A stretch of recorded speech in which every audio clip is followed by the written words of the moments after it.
Qualquer nome que se queira dar, qualquer nome que se queira oferecer ao seu paciente, desde que você compreenda como deve ser feito. Qual é a morfologia, o tipo de placa ou dispositivo que você vai oferecer ao seu paciente.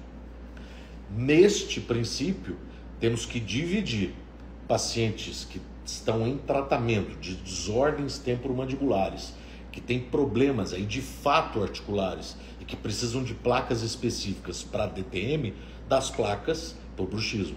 Placa do bruxismo é uma placa muito específica. Primeira delas, primeiro conceito de uma placa do dispositivo interoclusal é rigidez, a consistência do material.